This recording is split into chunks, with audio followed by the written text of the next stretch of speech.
Okay, I think we are on now. Bom dia, good morning to all. We are today starting the 18th meeting of CEBRI's China Analysis Group. It's the first time, it's our 18th meeting, but it's the first time in this new platform, combining Zoom and YouTube. We have over 500 registered participants for this meeting. My name is Tatiana Rosito. I am CEBRI's Senior Fellow and Coordinator of the China Analysis Group. And our theme today is Asia Production Chains and Technological Decoupling, Trends, Uncertainties, and Opportunities for Brazil. I have the pleasure today to moderate a debate between three outstanding panelists, Sitao, Jean-Marc, Blanchard, and Jorge Arbache. I'll talk about them later. Coming each of them from also one region of the world, we'll have the pleasure today to have different views on this important theme. Actually, the theme for our meeting was already set before the onset of the current pandemic, and this gives us new approaches to this theme. I think the story of globalization in the last 2 decades is very much entrenched to the role of China and to the role of Asian supply chains. We have first the story of a great deal of concentration, especially of manufacturing production in China. We have also seen other trends as China's labor costs rose in the last 15 years. Some already starting some the concentration of production towards other more lower labor intensive, lower cost countries, and more labor, even more labor intensive countries. Then more recently, we with the onset of the trade war, we have seen also rising concerns, especially of multinationals, with the costs and disadvantages that new trends could imply. Not only tariffs, but also non-tariffs constraints, export prohibitions, and so on and so forth. With the onset of the pandemic, COVID-19, we also see a new momentum to this trend, the possible trend of technological decoupling. We're not only talking about this trend, but with a whole set of issues that also are related to this trend. Also concerning foreign development, foreign direct investment, financing for development, technological changes, Industry 4.0, relocalization, Industry 4.0. But I think one central theme that came with the pandemic is the trade-off between efficiency and resilience. China, also at the center of main of Asian supply chain, has shown extreme reliability, even in terms of after the pandemic, because China still has many advantages, despite raising labor costs, and despite some relocation. The government has shown an immense commitment to maintain and even attract more FDI.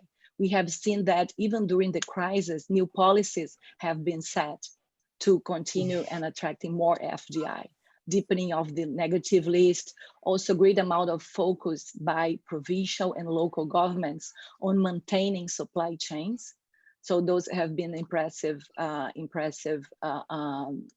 initiatives. But we also have seen growing concerns on the part of other governments and multinationals with the level of maybe over-reliance of production, especially manufacturing in China. This has a lot to do with pharmaceuticals along the current crisis, but not only, We could talk also about other industries, related to or considered to be related to national security. So with this background in mind, our main motivation we'll be discussing the impact in Asia supply chains and also for Latin America and Brazil of this new trends of changes and the evolution of Asian supply chains. It's of course an ongoing theme, and we don't expect to have final deterministic answers here, but I think we do have the pleasure, and we are lucky to have here three very outstanding panelists, and each in their field. I will start with, let me remind you that we have distributed with the link for the meeting the bios of the panelists, the thematic guidelines, and the program for this meeting. So what we'll do, we'll have each of them talk for about 10 minutes, and then we will start a Q&A.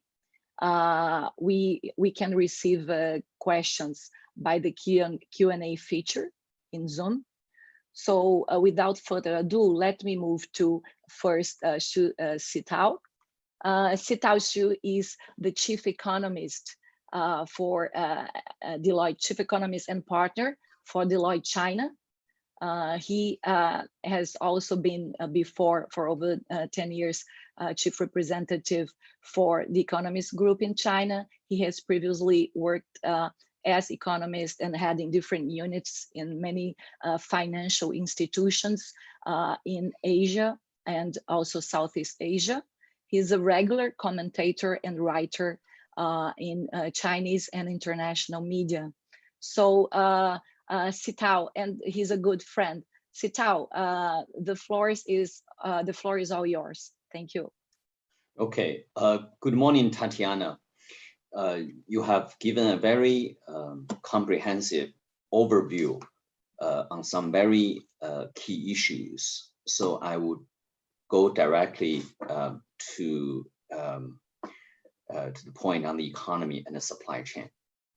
If you think about the Chinese economy in the absence of coronavirus, the economy can be described as a strong new economy versus an old economy, which is undergoing consolidation. The other way to look at that is China was at the beginning of a consumption boom before the economy was being hit by the pandemic. It's very important to understand this point because consumers are playing a very important role. Consumption itself almost attributing to 3 to 4% GDP growth. So the trend growth without coronavirus should be between 4 to 5% in the medium term. So the question is, after this pandemic, what changes are we going to see? Some changes clearly are transitory, and some changes could be permanent. Now, I would like to just present my forecast on 2020, which may sound too optimistic for many people.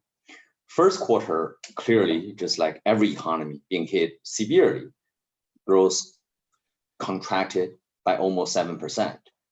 Now, second quarter, I actually foresee a flat growth, 0. So that's laying a quite good foundation for continued recovery. And the third, fourth quarter, I'm actually going on my limb to predict almost 8% GDP growth. So the whole year should be around 3%. I'm fully aware this growth is far higher than IMF has predicted this year. But I would like to also emphasize IMF predicting over 9% of GDP growth, which I don't see. Actually, I see the growth next year should be around 6%. Now, what are the key assumptions I'm using? I mean, because country like Brazil, very important for China. So I would say the first assumption is we could be hit by second wave. By the way, in China these days, we hardly have any new cases. But the second wave, I think, will be encountered by prepared government agencies, not just in China, actually throughout the world. I think most government will be better prepared. Secondly, I foresee the recovery of developed countries, mainly Western Europe, United States, to only lag by China's growth by probably 2 quarters. That means the third quarter this year. And the third assumption, again, this is very important. Throughout the pandemic, we have seen formidable policy responses from US, Canada, Australia, Europe. I'm actually very impressed by all these policy responses. But interestingly, policy responses in our part of the world, China, actually has been relatively timid because of the legacy of global financial crisis and because of the stigma being associated with government debt and the leverage. So I do expect policymakers to play catch up in second half. So that's the story of Chinese economy in 2020.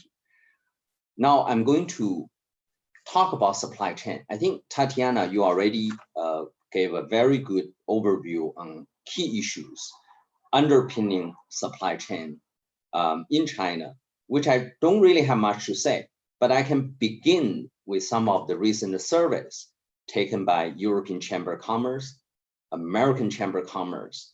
So what they see is, first of all, 10% American and European companies are likely to move out, not just because of worsening or perceived worsening business environment in China, also because domestic competition, also because of slow growth in Western Europe, so on and so forth.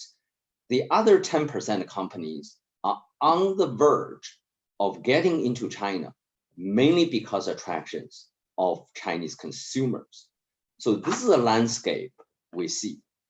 Now, clearly, as you said, even before the pandemic, trade tensions, rising labor cost already started this migration. So which countries would benefit most? I'm listing 3 countries. The first one is Vietnam. That could be an economic powerhouse with a population over 90 million, and also joining TPP or newer version of TPP. I think countries like Indonesia and Thailand will be part of TPP at some point.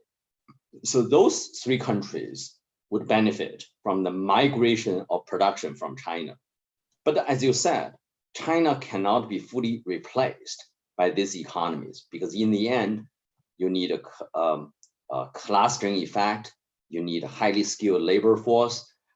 So I think those countries will take some companies away on the margin, but wouldn't be playing a decisive role. But having said that, I do think the whole discussion on supply chain has raised a very important issue.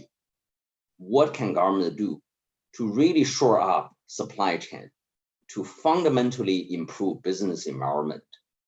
My answer actually is very simple. China needs to significantly increase market access.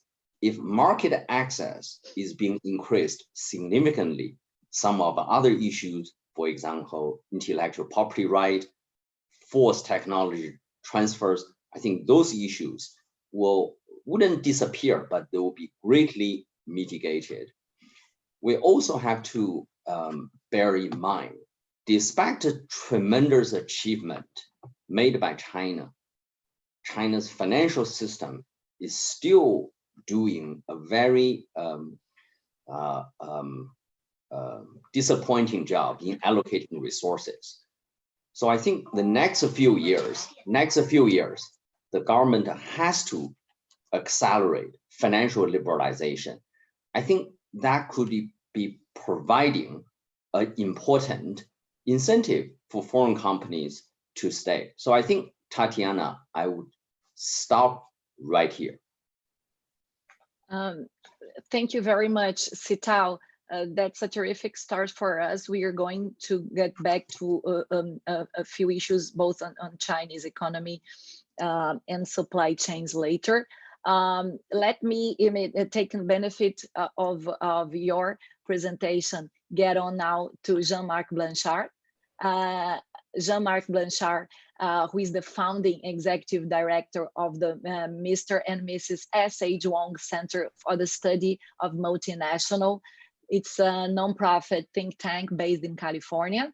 Jean-Marc is also a distinguished professor at the School of Advanced International Studies at the East China Normal University. He has contributed extensively, both as author and coordinator for many publications. He previously also worked on different financial institutions in the United States. And he has also been a regular commentator and writer for journals and for international media. Jean-Marc, I think it's the right time for you to pop in also with the view, although you are in China, but from the view of the also the US on this issue. Thank you for being with us. The floor is yours.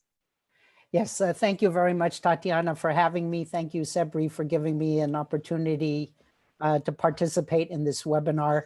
It's a very timely and important topic, and there's a lot of media about it, but a lot of it is not very thorough. So I think we definitely can add something to the discussion.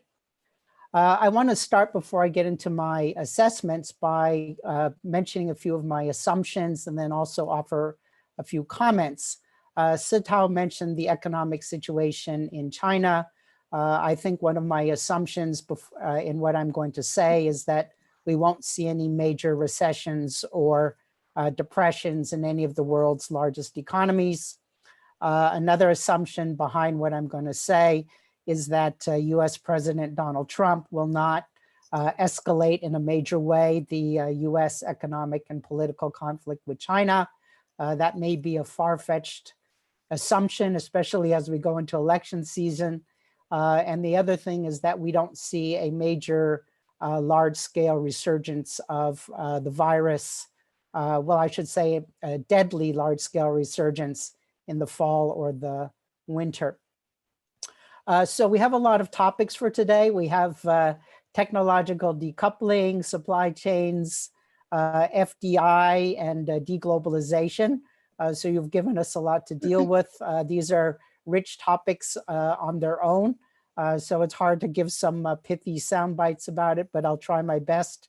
Sorry about that, any reporters listening to us.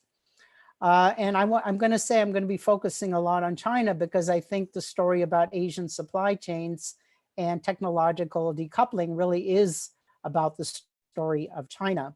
And then the last thing I want to say before I get into some more specific remarks is I will offer some general comments about what I see going on in terms of its implications for Brazil, but I am not a specialist in the Brazilian economy, so my remarks will be rather general. As far as supply chains, I think I have a stronger view on it than Sitao. I really do think China will persist in having its dominant place in global and regional supply chains. He mentioned the market issue. We have to remember there's a lot more things that have supply chains, keep supply chains in China than efficiency or cost. The market is one of them. China has a huge amount of suppliers that are incredibly flexible. I mean, just look at how rapidly companies that manufactured electronics all of a sudden started to manufacture masks and personal protective equipment. I mean, that's valuable to companies. China has a different place in global supply chains than it used to have. It was much lower on the value added chain before. Now it is more mid-level to higher, so it's less replaceable. We shouldn't forget too, agglomerations are very important. There's huge clusters.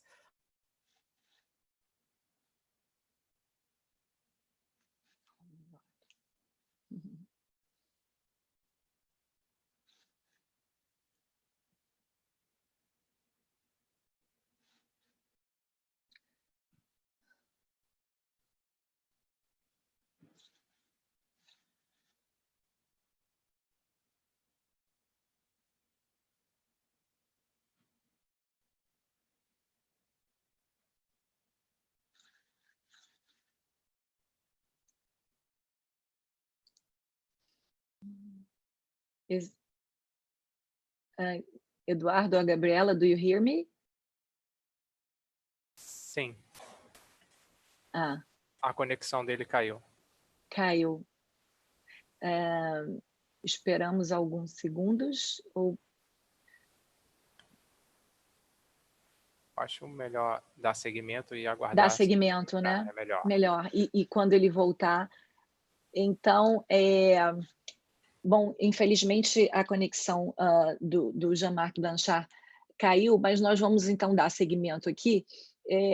Eu vou chamar o Jorge Arbache. So sorry, so Jean-Marc Blanchard's connection was just cut, but while we wait for him to return. Oh, Okay. Jean-Marc, you were there. Sorry so about let's that. continue. Sorry, Okay. Jorge. Yes, great to see you. So the other thing of note is that we shouldn't look at the supply chain issue just as a whole. We also need to think about it sectorially, and certainly in very sensitive areas such as healthcare, which Tatiana mentioned, areas that have clear national security implications like robotics or AI. I mean, I think we will see a stronger push to move those kinds of supply chains elsewhere. But on the other hand, securing the supply chain partly means coming more to China because China has so much to offer. In terms of agriculture and foodstuffs, I'm speaking globally here rather than China. Yes, you definitely will see greater sensitivities, but that's not necessarily going to lead to decoupling, but I think also efforts by countries to strengthen their supplier relationships with traditional suppliers that can produce the quantities and qualities of the foodstuffs and agricultural goods that they need at the right price. And this is where this is quite important to Brazil as a major agricultural producer. Another thing that hasn't been talked about much in terms of supply chains is the fact that in terms of future trends is we're going to see a lot of push to build up alternative methods of shipping goods. Aviation and shipping has been, sea shipping has been really affected by the virus. And I think you're going to see a greater push to make use of roads and railways. So that will be a new dynamic in regards to supply chains. I want to turn to the subject of FDI. Yes, there's a lot of surveys where you hear about European or American or Japanese companies moving out of China. You see sensationalist headlines regularly about this, but the numbers really aren't there to back this up. And if you talk to the firms, none of them have any real major plans to shift operations, their FDI out of China. The market is just too important, either generally or in regards to certain sectors. And we shouldn't forget that MNCs or multinationals are investing in China these days, partly because of its strengths in R&D, partly because it's a great place to set up a regional headquarters. And as Tatiana mentioned at the beginning of the webinar, the Chinese government is not standing still. You have the central government, you have provincial government, cities all doing things to try to keep FDI here. I do see some FDI shifting to Southeast Asia because of its intrinsic attractions. And I don't mean just the supply chain, but you're talking about large populations, you're talking about lower costs, you're talking about countries that have a lot of unmet needs in terms of e-commerce, healthcare, infrastructure, and so on. That's going to keep FDI, that's going to put some FDI in those places.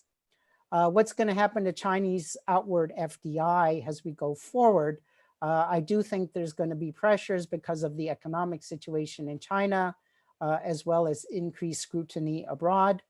But Chinese companies still need brands, they still need markets, they still need technology, and that will push them overseas. And we've all been seeing lately how countries like Australia, India, United States are becoming more cautious about Chinese investment, but they need to create jobs, they need capital in certain areas, and they need the other benefits. So The door will close in some areas completely, but in other areas it will remain quite open. So I don't think we should conclude from the current situation that the Chinese outward FDI story is going away.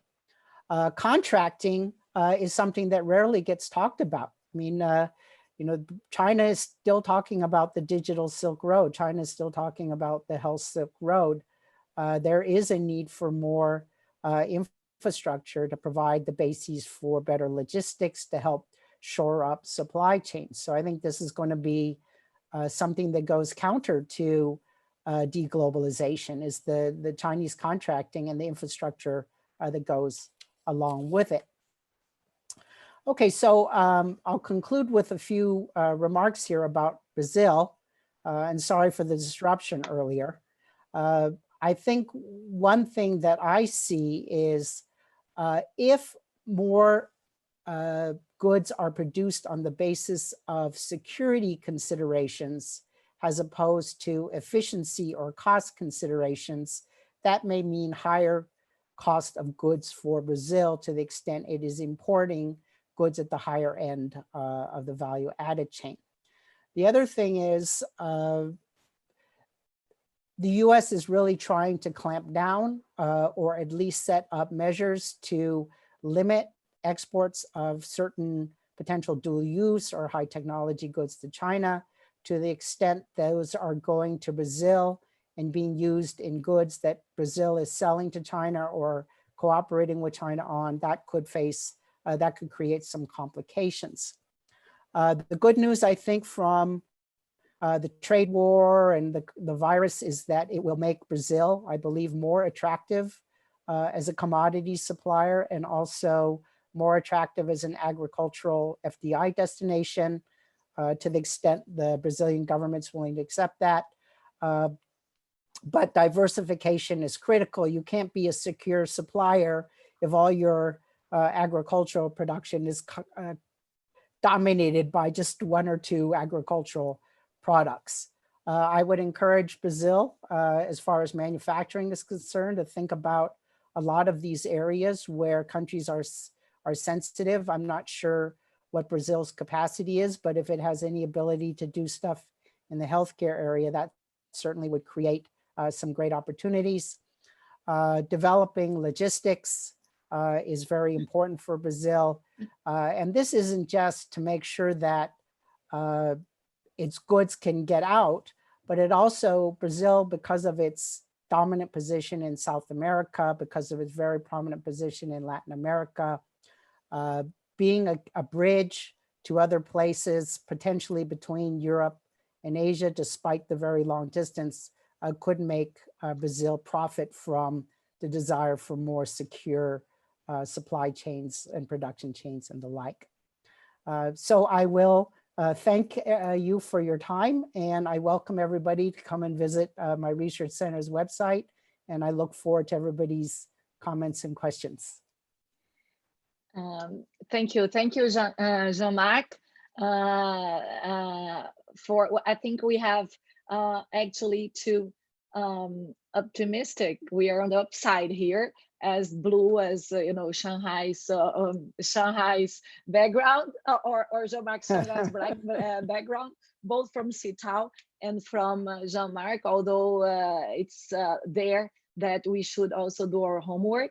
I think it's just perfect for us to get to Jorge Arbache now, who will speak more firstly as Brazil and Latam view. So Jorge Arbache is currently the Vice President for Private Sector at the Development Bank of Latin America, CAF, Corporação Andina de Fomento.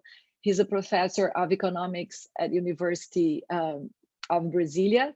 He has held many previous positions before in the Brazilian government, in the economic ministries, also in the World Bank, the Brazilian Development Bank.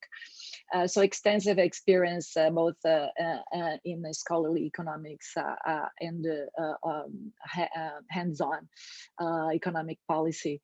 Let me then, it's a pleasure to have you, Jorge, today to close our initial remarks. So the floor is yours. Thank you very much, Tatiana. Thank you very much for CEBRI for having me this panel. Very interesting panel, very timely. I'd like to address 3 points. The first one is the recent evolution of the global value chains and what is ahead of us. The second point is how will the policy response to the pandemic impact the global value chains? And the third point is what are the likely impacts of the policy responses to the pandemic for Brazil? In regard to the first point, recent evolution of the global value chains and what is ahead of us. The global value chains were already changing before the pandemic and the trade tensions.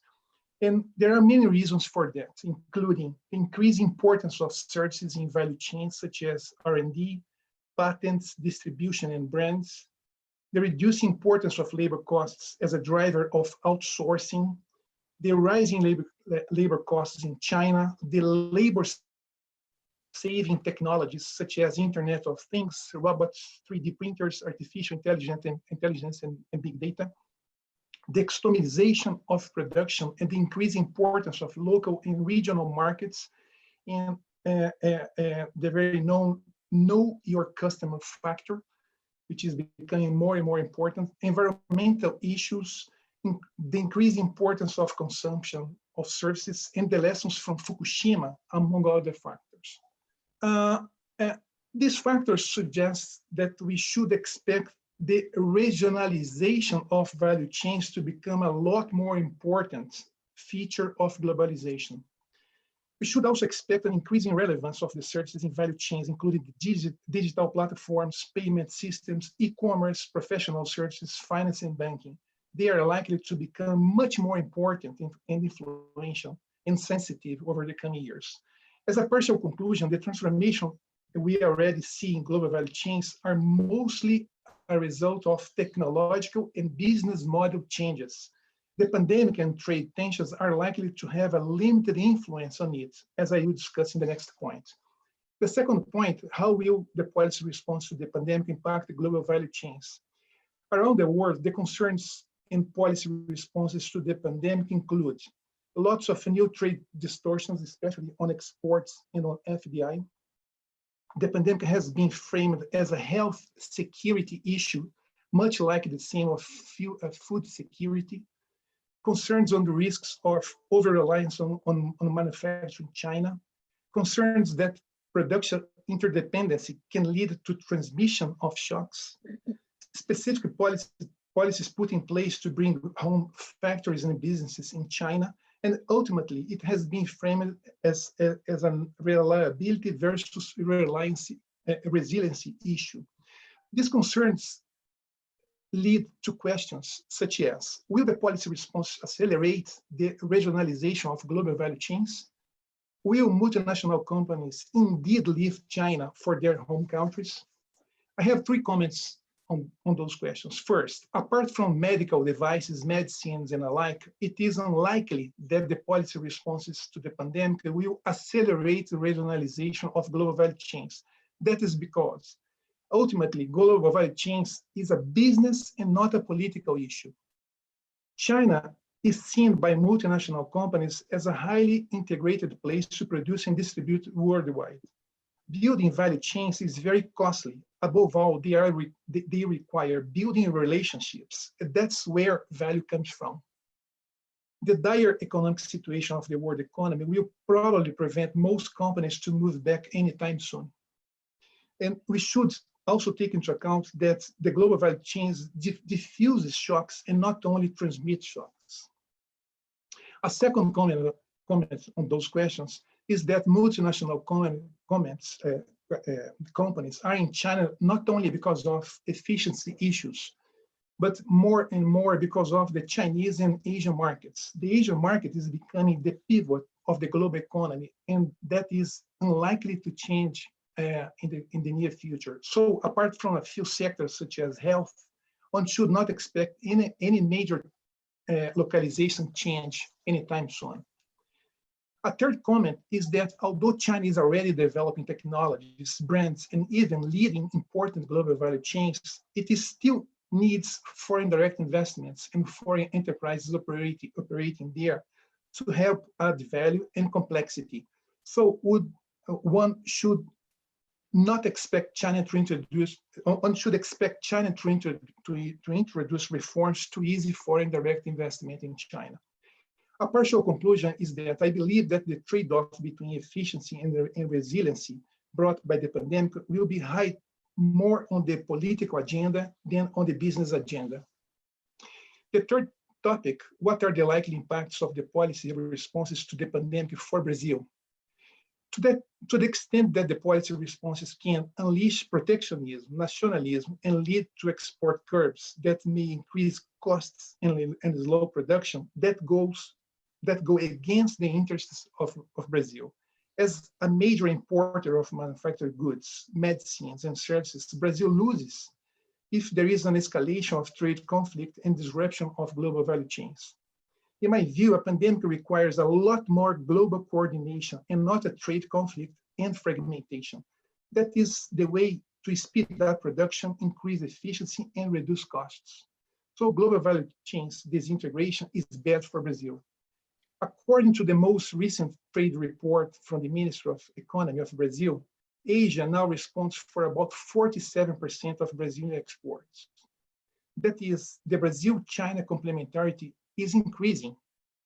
China is already a key long-term investor in Brazil, and its presence is increasing in important sectors, including infrastructure, mining, oil, agribusiness, services, and manufacturing. All these things also suggest that the exacerbation of trade conflicts will not be good for Brazil. Of course, as a major food exporter, Brazil, food exporter, producer of lots of highly valuable goods and services in a large market, Brazil can and should aim high. Brazil should look for more sophisticated cooperation with China and should pursue diversification. There are important areas for Brazil to work together with China to develop technologies and value chains that include mining, processed food, food distribution, genetics, forestry, health, renewable energy, bioeconomy, aerospace, among others. I believe Brazil is well placed to pursue a much more sophisticated economic relationship with China and Asia alike. For the sake of conclusions, I think that global value chains are changing and will remain changing mostly as a result of business and technological changes. It is on Brazil's interest that global value chains keep running smoothly. And finally, globalization is more and more related to intangibles and not to tangibles. So I don't think that it is the right way to think about globalization, talking only about the factories and the like. There is a lot more going on the intangible side, on the data side, on the digital economy, and that I believe will really change things a lot over the coming years. Thank you very much. Thank you, Jorge. Thank you for your comments. I think they also, in a way, answered some of the questions that we had from three different people on FDI. Different participants, although we have different questions, they all focused on FDI and on the attractiveness of Brazil in this new environment, but also the need of diversification of FDI around the world, and also from the Chinese side. I think we can go back to that in more detail, but you offered some answers to this. I would like to now, as starting our Q&A, could get back to Sitao, because Sitao, I didn't actually overlook your very, very positive prospects for this year's economy, like 3% of growth, by far one of the most positive I've seen recently. And I would like, if you could explain to us what are the fundamental issues for that. We have seen that, as I mentioned in the introduction, that the Chinese government has taken swift actions, not impressive in terms so much as of today of monetary and fiscal policy, but very swift action in terms of the public management, logistics, and making sure supply chains continue to work.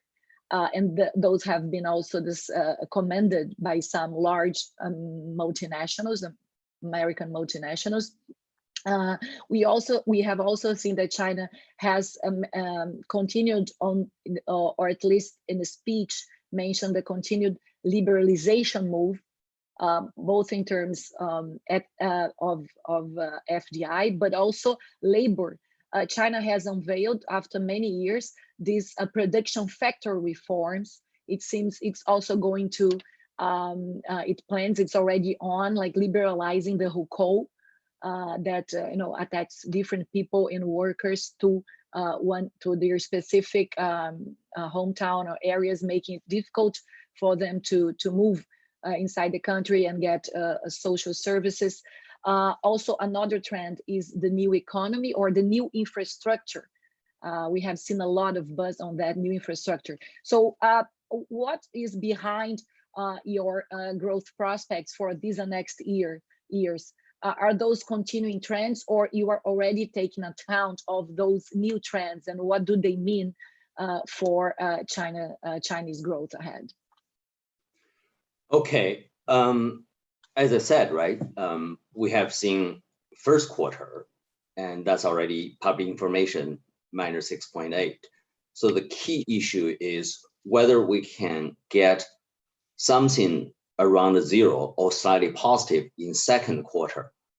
Now, in terms of policy responses, I do think most economies in this part of the world have not reacted nearly as strongly as developed countries, because developed countries, I think they have learned the lesson from global financial crisis.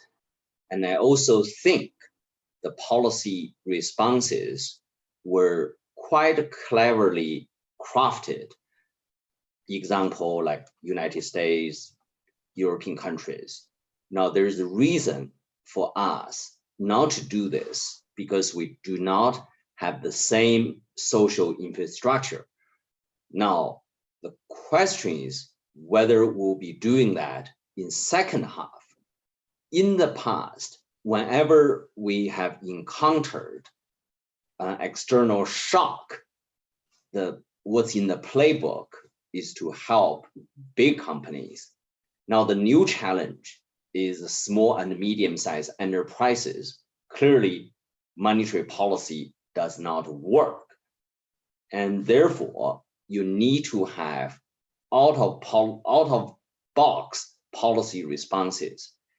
The question is whether China can.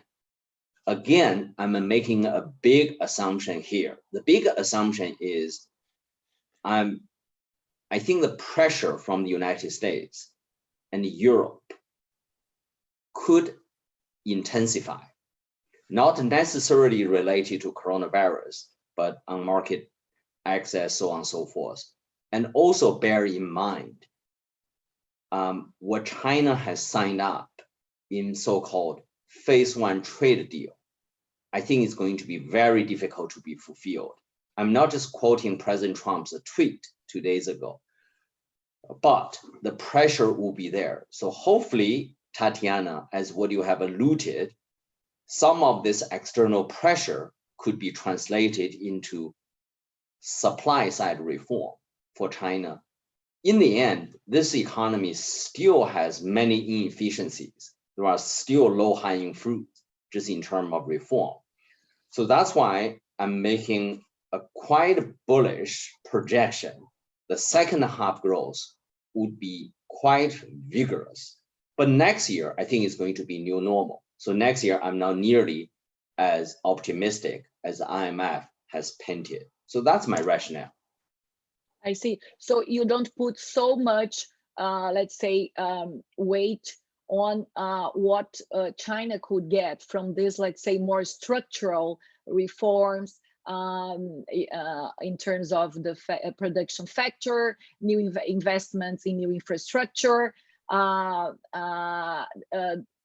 you think those new factors are not bound to increase productivity? And well, they will. But well, I mean, when we look at the number of new infrastructure, the number I have is about 500 billion RMB.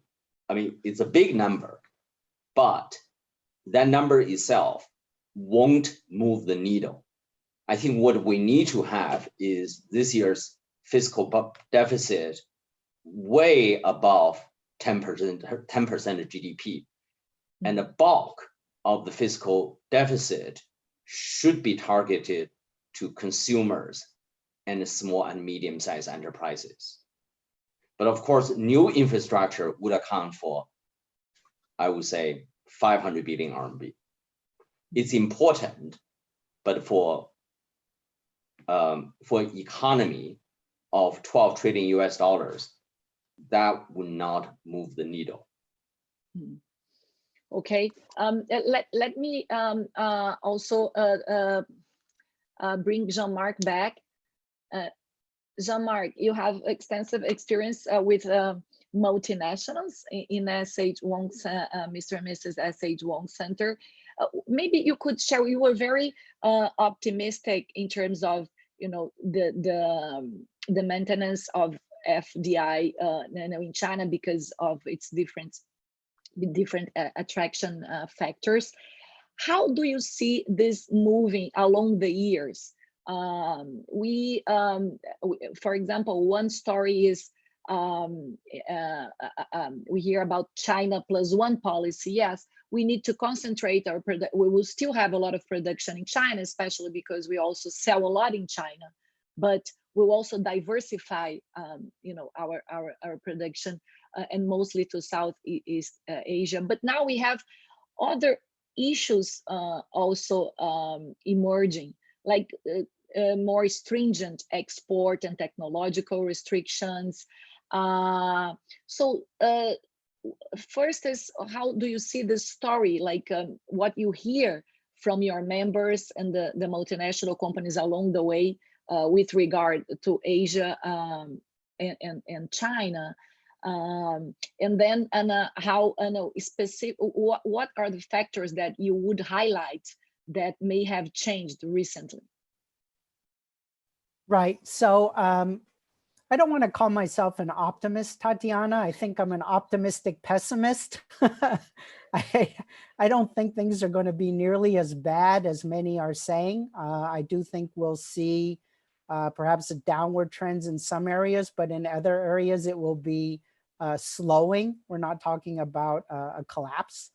But as far as what I'm hearing from different companies or people associated with companies is that, I mean, the market has to be mentioned. I mean, that is so important.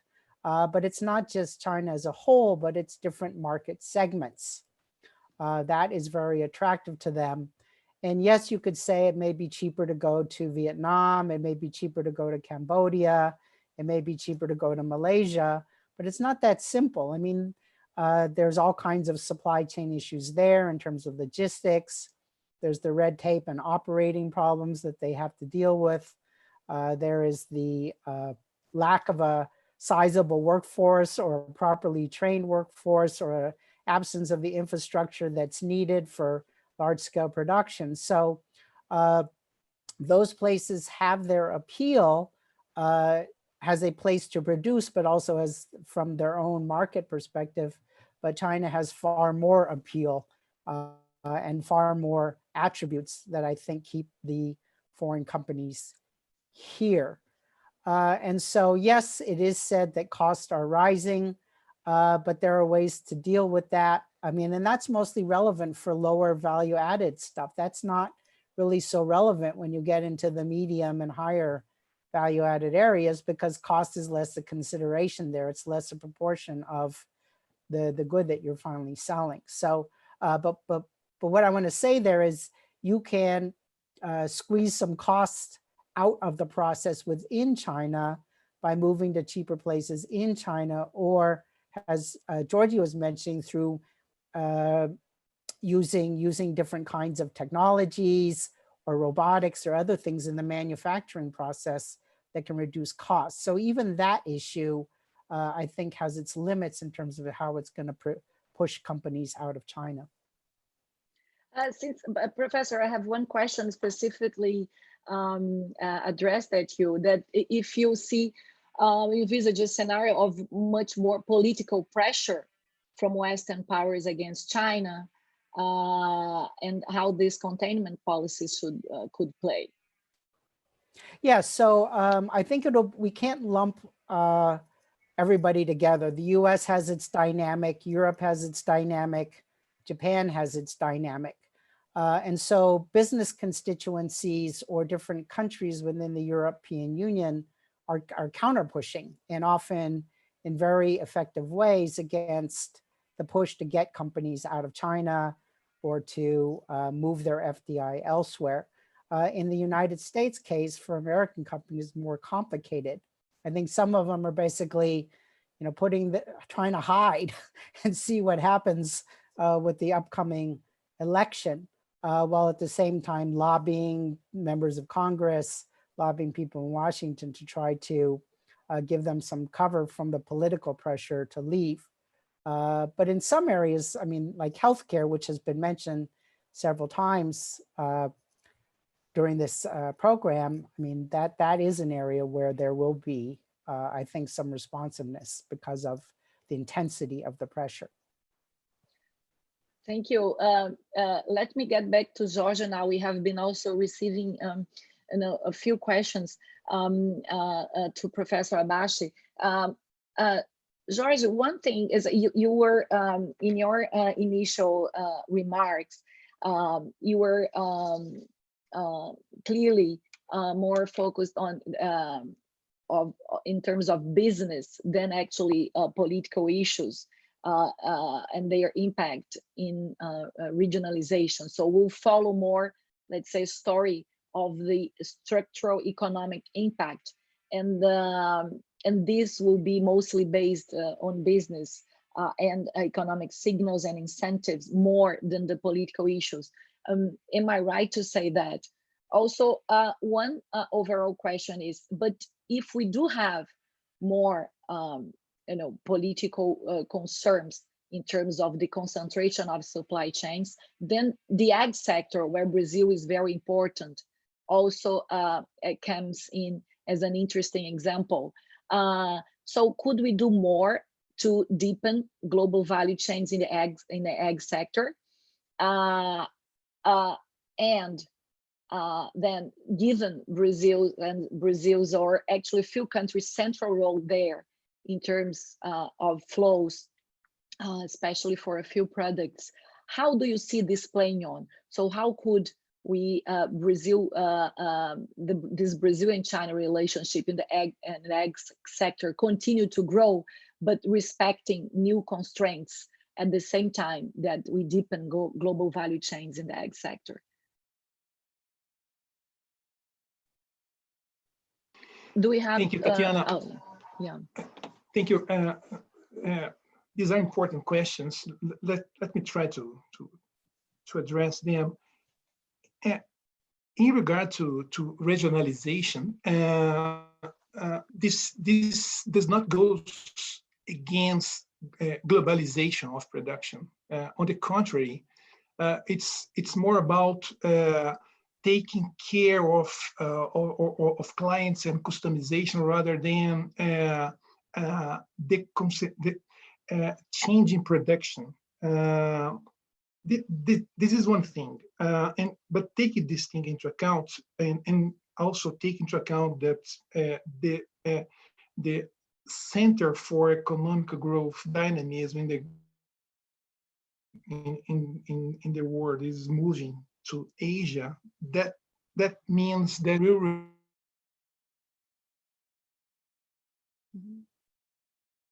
remain a very important player in manufacturing. That's for sure. Being not something that goes against of globalization. What is indeed very important when we think about globalization and decoupling and all these things. I think that there are 2 points here. One is related to the topic of services and IPR, data, the digital economy. That is really very important to explain and as a symbol of globalization over the coming years. So we should put a lot more emphasis in understanding where those companies are, what are they doing, to whom they are selling their services, how those services are affecting global value chains. As an example, if you take the case of iPhone, the phone, more than 75% of the iPhone, if you decompose the global value, the value chain of the iPhone, at least 75% of the iPhone comes from services, patents and things like that. So producing the tangible part of the story is not that important anymore. But we are putting a lot of emphasis on this thing. And this is one topic. Who owns all those services? The structure of the services market, of the market of services, banking, payment systems, data, and all those things. That's where the things are happening. This is topic one. The topic two is related to standardization, IPR, and all those things that in the end of the day have been used to impact and to affect FDI, trade, and localization of companies. That is important for a country like Brazil, because if indeed there is a decoupling in terms of standards, measures, licenses, and things like that, that may affect countries like Brazil, who are, let's say, followers. So having to pick up one country as against to the other is indeed a big problem for a country like Brazil. So, and that's something that is likely to happen in a way or another. Some decoupling on standards, on this type of things, on financial markets, in all these type of very sensitive aspects of global value chains, much more than producing tangible things, machines, factories, and things like that. In regard to Brazil, as I think Jean-Marc has mentioned, as a food producer, as a leader in the South America region, as a big market, Brazil can indeed do a lot more in terms of dealing with China, in terms of developing technologies, in terms of diversifying its production, in terms of bringing to Brazil factories, developing services, developing a lot of things that can have a regional, but also global markets. That can happen, and I believe that as a major food producer, Brazil has these days a bargaining power that it didn't have sometime in the past. So it's an asset these days, and I believe that it will become an even important asset over the coming years. Thank you, Jorge. Let me move on to Sitao again and say there is a special hello here in our Q&A from Ambassador Luis Augusto de Castro Neves to Sitao. Thank you. So, who you met by the time he was ambassador in Beijing, and actually who introduced us. So thank you, thank you, Ambassador Castro Neves.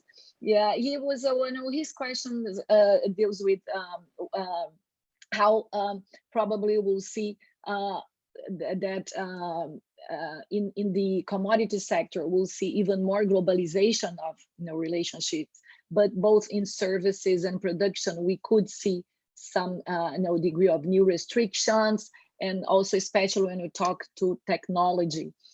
So those are explosive issues. Maybe we could have this as a backdrop and get you also to comment on two aspects.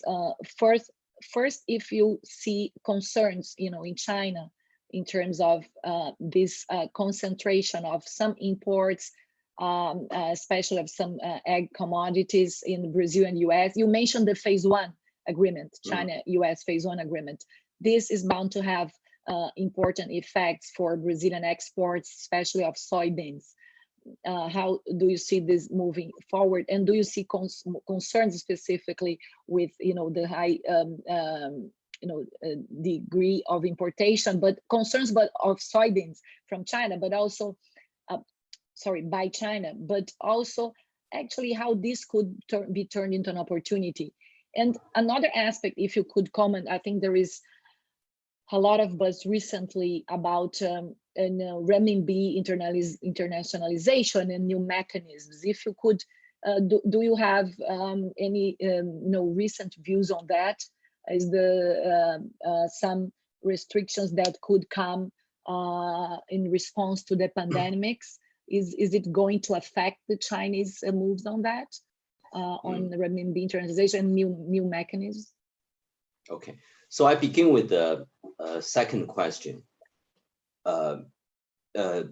Earlier, I said without coronavirus, the Chinese economic growth could be around 5%. In fact, that's a medium-term trend. Now, the question is, after coronavirus, can we maintain that trend? I think we have to be realistic, because part of the cost in dealing with the coronavirus is more government debt. Earlier, I have praised global policymakers for taking very decisive and formidable policy responses. But in the end, someone has to pay for that. That's also true for China.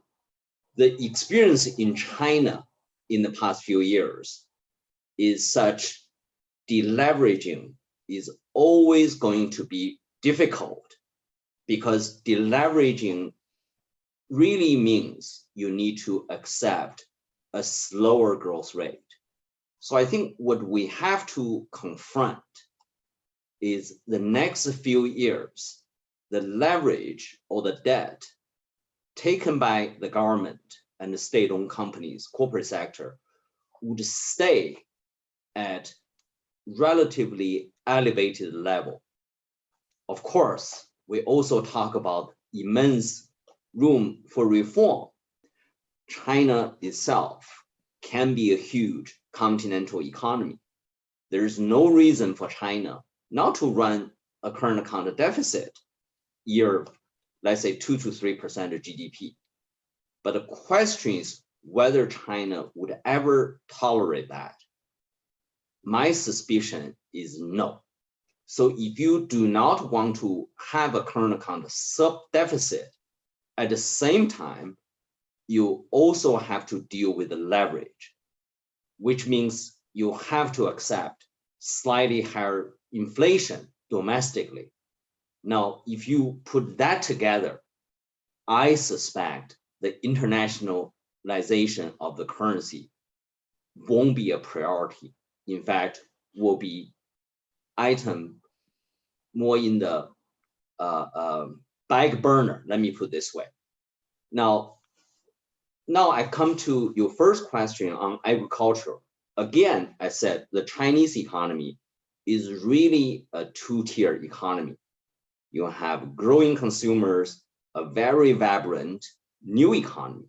But at the same time, in the sector of old economy, there are many areas we have to be plagued by overcapacity. So what does that mean for Brazil? If you think about Brazil, Brazil is satisfying China's needs in both hard commodity, that's iron ore, and the soft commodity, that's a soybean. So I would take a much more positive view on soft commodities in the medium term and the long run. Thank you, Sitao. Since you have the floor, let me throw you a question from Ambassador Karamuru has put you on the spot. Is it time for China to abandon the growth rate target? Yes. Yes, that's short and good. Okay, I'll say. Thank you, Sitao. Thank you. So let me get to Jean-Marc now. I think we have had also different questions about BRI, the Belt and Road Initiative. Maybe Jean-Marc, you could comment on how do you see this initiative going forward after the pandemic, and also do you see any new trends emerging in terms of FDI for the largest attracting countries, recipient countries, like China, Singapore, Hong Kong, Brazil? How do you see, and UK, how do you see this going forward? Right, so I'll deal with the BRI related question first. I've been really struggling with that issue myself because there are cross-cutting pressures. On the one hand, the money that was there for loans or the money that was there to support the projects on the participant country side is not there in the same volumes as it was before, and resources that might otherwise have gone into railways, ports, roads and the like, I mean, is being directed towards other things like stimulus programs, healthcare programs, and so on. But on the other hand, you do have this need for growth. You do have a desire to build up sectors that have been neglected, such as healthcare, e-commerce and the like. So that will provide a pull factor. And then China still needs to export goods. China still needs to make sure resources are flowing. China still needs to make sure that its companies have projects to work on and supplies to sell. So that will give a push incentive for China to keep pursuing the program, the BRI, even if perhaps not at the same intensity as before. So even though there are cross-cutting factors, I tend to be a little more inclined that the push will be better than the forces counteracting it. Now I've lost my train of thought about the FDI question. Could you refresh me about that? Yeah, let me since we are closing to our end, but let me throw you another question, because we have seen with the pandemic in the world, growing concern with resurfacing of political issues in terms of in terms of China and the conduction of the Chinese policies. Now, do you see this playing an important role in the next election in the US? Is there any way to, do you see a change of tone in that in terms of the Chinese, how the Chinese regime will play? I'm not, what I'm saying here is how, from the American perspective concerning the Chinese regime and the Chinese Communist Party. I'm not talking about, any polemical issues in terms of how this will play in the election, but the perception of American society in terms of China's regime. Absolutely. I mean, if we're focusing strictly on the United States and how the trade war and the pandemic have affected things, I mean, clearly there's been a shift, not just towards negativity, but towards, I think, seeing things in terms of black and white. It's a mentality of your forests are against us in many cases. And if you try to dissect the pros and cons of various options, whether it's Chinese companies listing on US stock exchanges or Chinese companies investing in things ranging from glass to subway cars to whatever, there's just so much hostility and people seem unable to see downsides of the hostile view as well as the pros of continuing to receive it. So yes, I do think it will be a factor that will play out. That now who wins the presidential election will have a big impact on what will occur, but in Congress in Washington, I think the sentiment is pretty strongly going to push whoever is the next president. Well, Trump doesn't need any pushing, but if it was Biden who wins, he'll feel some constraints in terms of a more cooperative relationship with China on the FDI front. Thank you, thank you. Jorge, maybe you could, briefly bring to us some perspective on how the Development Bank of Latin America is dealing with some of the trends that you mentioned, including BRI, some of your specific experience on the ground with this reshaping of the economy, looking into services and regionalization, but with the backdrop of this change in globalization. Thank you, Tatiana. That's an important question for Latin America. As we all know, Latin America has a huge need of new investments in infrastructure. This is indeed one of the key factors affecting productivity and competitiveness in the region. We have been putting a lot of emphasis, Latin America, a lot of emphasis on commodities, which is good. However, to some extent, it has its limits for growth, especially when we are talking about a population that is still increasing and that need jobs, and that may require investments in different areas, including services and manufacturing as well. So we at the Development Bank of Latin America, we have been putting emphasis in at least two areas in regard to your questions. We are very much concerned about the small and medium-sized companies. We understand that as a region that is mostly an economy that is mostly composed by micro, small and medium-sized companies, it's absolutely critical for this region to improve productivity and competitiveness of these companies. That's why this is our priority in the private sector branch of CAF. And we are also very much concerned about technology. We are supporting a lot of startups and fintechs and some other companies that are creating, innovating, and providing us with new solutions, both for the poor, for the medium class, for the exporters, for diversification of our economies.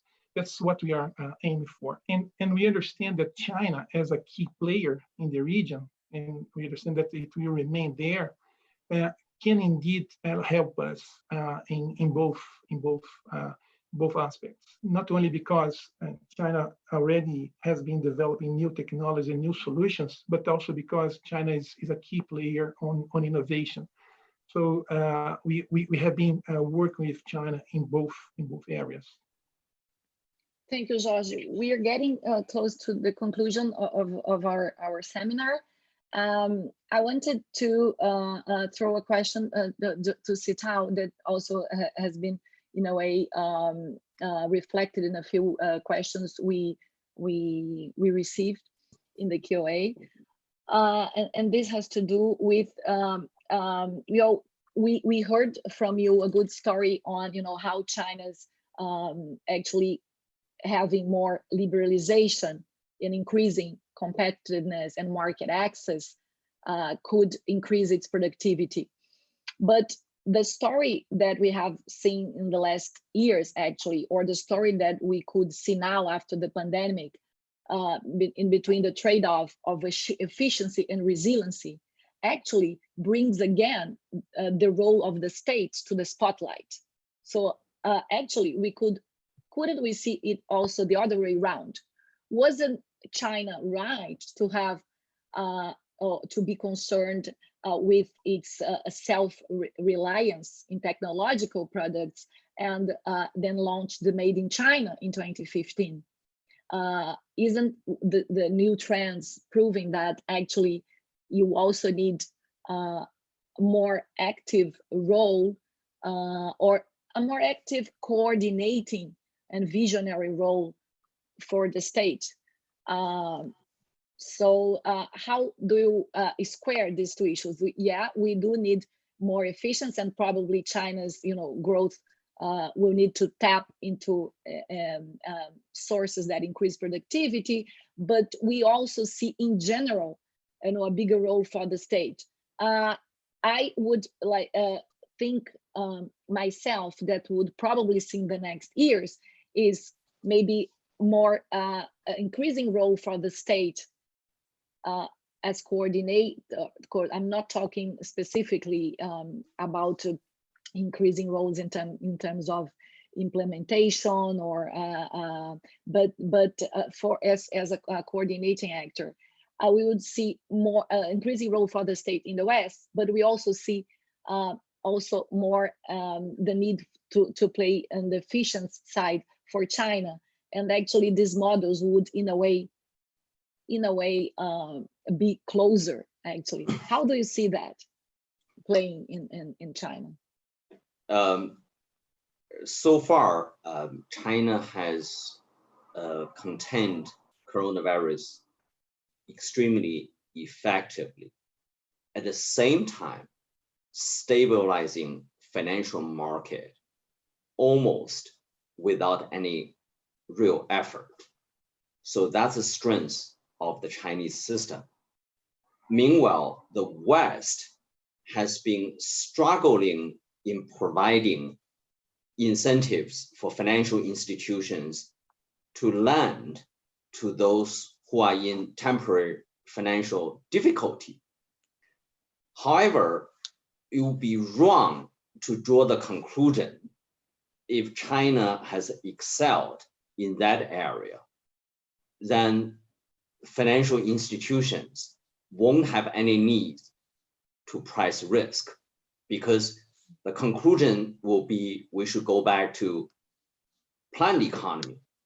But planned economy has brought the Chinese economy to the brink of collapse in mid-70s.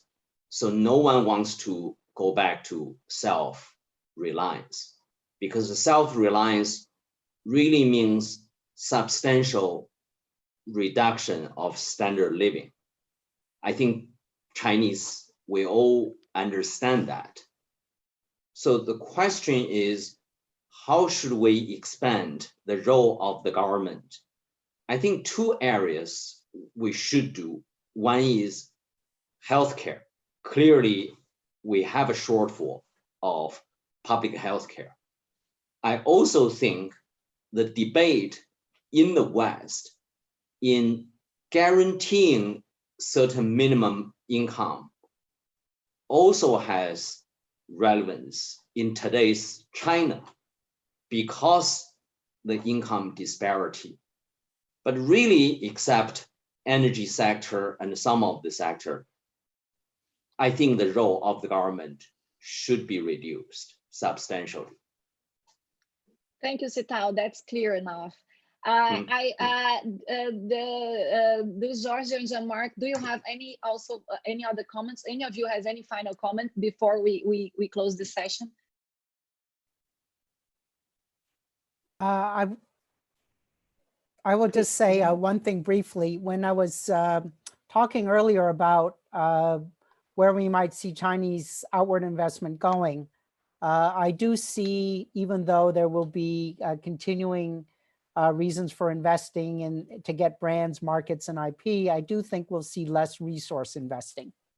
Partly the state-owned enterprises are, relatively speaking, under financial pressure, and partly because China's economy is slowing, there isn't such a need for large volumes of natural resources. Now, that said, agriculture, foodstuffs, I think, will be one area where there is continuing interest in resources. Thank you. Thank you, Jean-Marc. From my side, just a quick comment. I think that globalization is here to stay. It is transforming, it is changing, but it's here to stay. And Brazil and Latin America are likely to win and to benefit more than to lose from deglobalization. So I expect it to keep going, to keep improving, to keep transforming, and in order to benefit all. Thank you. Thank you very much. Thank you. Thank you, Jorge. I think on this note, then we'll close our session. Let me first thank you all, especially our panelists, Sitao, Jean-Marc, and Jorge, for your very insightful and also frank comments. I think we had interesting session, new ideas. We see some actually acceleration and deepening of previous trends, but nothing is exactly as it seems like. On our side, we'll have this session. We'll have the link for the seminar will be at your disposal. Thank you, our participants also that have been with us both in Zoom and YouTube. So we could follow it. For those that haven't followed, we'll have the link then sent. We'll also have, as always, a report of this session that will be then made available to our readers in CEBRI's website. So thank you very much, and also stay safe for all of you. Stay safe and healthy in China and here. Thank you very much again in the name of CEBRI and also myself for your participation. Thank you. Enjoyed it very much. Thank you very much. Bye. Bye.